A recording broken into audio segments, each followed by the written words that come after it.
प्रश्न पहिला बघा, विकॅरियस लायबिलिटी म्हणजे काय? म्हणजेच प्रतिनिधिक दायित्व म्हणजे काय असा प्रश्न आहे. आणि याचे उत्तर आहे बघा, option B, liability for the act of another. त्याचे स्पष्टीकरण बघा, जेव्हा एखादी व्यक्ती दुसऱ्या व्यक्तीच्या कृतीसाठी कायदेशीररित्या जबाबदार धरली जाते तेव्हा त्याला प्रतिनिधिक दायित्व म्हणतात. उदाहरणार्थ, नोकराने कामादरम्यान केलेल्या चुकीसाठी मालक म्हणजे मास्टर जबाबदार असतो. क्वेश्चन दुसरा बघा, the maxim actus non passive reum nisi means it reum relates to which element of liability. म्हणजे actus non passive reum nisi means it rea हे सूत्र दायित्वाच्या कोणत्या घटकाशी संबंधित आहे असं विचारलं आहे. आणि याचे उत्तर आहे बघा, ऑप्शन सी, क्रिमिनल लायबिलिटी. याचे स्पष्टीकरण बघा, या लॅटिन सूत्राचा अर्थ आहे, कृती ही व्यक्तीला दोषी ठरवत नाही जोपर्यंत तिचा दुष्ट हेतू म्हणजेच गिल्टी माइंड नसतो. म्हणजेच गुन्हेगारी दायित्वासाठी कृती म्हणजेच ऍक्टस रियस आणि दुष्ट हेतू म्हणजेच मीन्स रिया हे दोन्ही आवश्यक आहेत. प्रश्न तिसरा बघा, strict liability differs from absolute liability primarily because in strict liability the defendant can use the defense of. Strict liability हे absolute liability पेक्षा वेगळे आहे, कारण strict liability मध्ये प्रतिवादी खालीलपैकी कोणत्या बचावाचा वापर करू शकतो असं विचारलं आहे. उत्तर आहे बघा, act of God, plaintiff fault, statutory authority हे तिन्ही पण आहेत. म्हणून option D, all of the above हे उत्तर येतं. स्पष्टीकरण बघा, सक्त दायित्वामध्ये म्हणजे स्ट्रिक्ट लायबिलिटी मध्ये उदाहरणार्थ रायलेट्स वर्सेस फ्लेचरचा नियम, प्रतिवादी दैवी कृत्य म्हणजे चूक किंवा कायदेशीर अधिकार यासारखे काही अपवाद वापरू शकतो. या उलट संपूर्ण दायित्वामध्ये म्हणजेच ऍब्सोल्यूट लायबिलिटी मध्ये उदाहरणार्थ MC मेहता केस कोणताही बचाव उपलब्ध नसतो. प्रश्न चौथा बघा, what is the legal meaning of mens rea. म्हणजे मीन्स रियाचा कायदेशीर अर्थ काय आहे असं विचारलेलं आहे. आणि याचे उत्तर आहे बघा, option B, the criminal intent or guilty mind. याचे स्पष्टीकरण बघा, मीन्स रिया म्हणजे गुन्हेगारी कृत्यामागील दोषी मनस्थिती किंवा गुन्हेगारी हेतू. गुन्हेगारी कायद्यात केवळ कृती नव्हे तर कृती करण्याचा हेतू देखील महत्वाचा असतो. प्रश्न पाचवा बघा, a key feature of absolute liability is that it provides no exception to defendant even if the harm occurred without his negligence. This doctrine was established in India in the case of. म्हणजे absolute liability मध्ये एक महत्वाचे वैशिष्ट्य म्हणजे प्रतिवादीने निष्काळजीपणा न करताही हानी झाल्यास त्याला कोणताही अपवाद मिळत नाही. हे तत्व भारतात कोणत्या प्रकरणात स्थापित केले गेले असा प्रश्न विचारला आहे. आणि option C, MC Mehta versus Union of India. MC Mehta विरुद्ध युनियन ऑफ इंडिया या प्रकरणाने रायलेट्स विरुद्ध फ्लेचरचा म्हणजेच स्ट्रिक्ट लायबिलिटी पेक्षा अधिक कठोर असलेले संपूर्ण दायित्व हे तत्व भारतात स्थापित केले. उदाहरणार्थ ओलेम गॅस गळती केस. सहावा बघा, which article of Indian constitution primarily mandates the state to provide free legal aid to the poor. म्हणजेच भारतीय संविधानातील कोणते कलम प्रामुख्याने राज्याला गरिबांना मोफत कायदेशीर मदत पुरवण्याचे निर्देश देते. आणि याचे उत्तर आहे बघा, ऑप्शन सी, आर्टिकल 39A.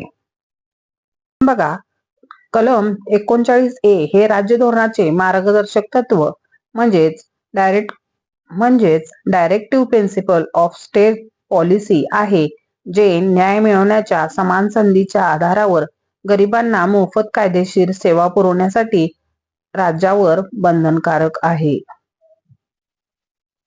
प्रश्न सातवा बघा, the Supreme Court of India in the case of Bandhu Mukti Morcha versus Union of India primarily deals with the issue of, म्हणजेच बंधू मुक्ती मोर्चा विरुद्ध युनियन ऑफ इंडिया या प्रकरणात भारताच्या सर्वोच्च न्यायालयाने प्रामुख्याने कोणत्या मुद्द्यावर लक्ष केंद्रित केले, हा प्रश्न आहे. आणि याचे उत्तर आहे बघा ऑप्शन सी, बॉन्डेड लेबर. याचे स्पष्टीकरण बघा, हे प्रकरण बंधित मजुरी म्हणजेच बॉन्डेड लेबरच्या प्रश्नांशी संबंधित होते आणि सर्वोच्च न्यायालयाने या प्रकरणाद्वारे गरीब आणि दुर्बळ घटकांना न्याय मिळवून देण्यासाठी जनहित याचिका म्हणजेच पब्लिक इंटरेस्ट लिटिगेशन PIL च्या कार्यक्षेत्राचा विस्तार केला.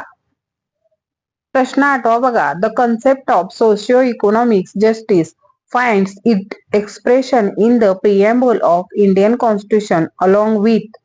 प्रश्न असा आहे, सामाजिक आर्थिक न्यायाची संकल्पना भारतीय उद्देशिकेत कशासोबत आढळते? आणि याचे उत्तर आहे बघा ऑप्शन ए, पॉलिटिकल जस्टिस. स्पष्टीकरण बघा, भारतीय संविधानाच्या उद्देशिकेत म्हणजेच प्रिएम्बल मध्ये नागरिकांसाठी सामाजिक, आर्थिक आणि राजकीय न्याय सुनिश्चित करण्याचे उद्दिष्ट नमूद केले आहे. प्रश्न 9 बघा, which of the following is not primary goal of the law and development movement. खालीलपैकी कोणते उद्दिष्ट कायदा आणि विकास चळवळीचे प्राथमिक उद्दिष्ट नाही, असा प्रश्न आहे. आणि याचे उत्तर आहे बघा option C, maintaining the traditional legal structure unchanged. याचे स्पष्टीकरण बघा, कायदा आणि विकास चळवळ कायद्याचा उपयोग सामाजिक, आर्थिक आणि राजकीय बदलांसाठी एक साधन म्हणून करण्यावर भर देते. त्यामुळे पारंपरिक कायदेशीर रचनेत बदल न करता ती तशीच ठेवणे हे तिचे उद्दिष्ट असू शकत नाही. Of judiciary. प्रश्न 10 बघा, which constitutional mechanism is often used by the poor and marginalised to seek justice against state inaction, transforming the traditional role of judiciary. याचे उत्तर आहे बघा ऑप्शन बी, पब्लिक इंटरेस्ट लिटिगेशन म्हणजेच PIL.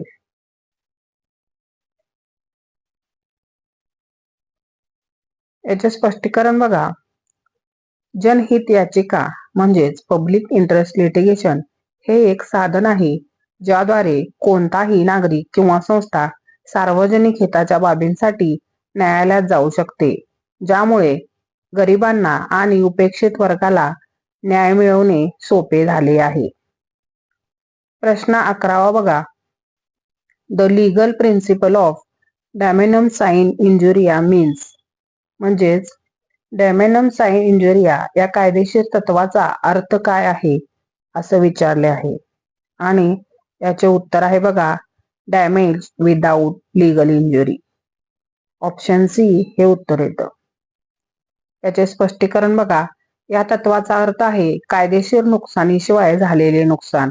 याचा अर्थ जरी एखाद्या व्यक्तीला आर्थिक किंवा वास्तविक नुकसान झाले असले तरी जर त्याच्या कोणत्याही कायदेशीर हक्कांचे उल्लंघन झाले नसेल तर तो नुकसान भरपाईचा दावा करू शकत नाही. प्रश्न 12 आहे बघा, the foundation of absolute liability doctrine is based on the principle of, म्हणजेच ॲब्सोल्यूट लायबिलिटी या सिद्धांताचा आधार कोणत्या तत्वावर आधारित आहे असा प्रश्न आहे. आणि याचे उत्तर आहे बघा no fault and inherent danger. Option B हे उत्तर येतं. याचे स्पष्टीकरण बघा, संपूर्ण दायित्वामध्ये कृती करताना कोणताही दोष नसला तरी धोकादायक किंवा हानिकारक उद्योग चालल्यामुळे होणाऱ्या अंतर्निहित धोक्यासाठी व्यक्तीला जबाबदार धरले जाते. प्रश्न 13 बघा, the primary objective of National Legal Service Authority म्हणजेच NALSA establish under the Legal Service Authority Act 1987 is. प्रश्न असा आहे, लीगल सर्व्हिस अथॉरिटी ऍक्ट 1987 अंतर्गत स्थापित राष्ट्रीय कायदेशीर सेवा प्राधिकरणाचा प्राथमिक उद्देश काय आहे? आणि याचे उत्तर आहे बघा option B, to implement article 39A. याचे स्पष्टीकरण बघा, नालसाचा प्राथमिक उद्देश संविधानाच्या कलम 39A च्या आदेशानुसार समाजातील दुर्बल घटकांना मोफत आणि सक्षम कायदेशीर सेवा उपलब्ध करून देणे हा आहे.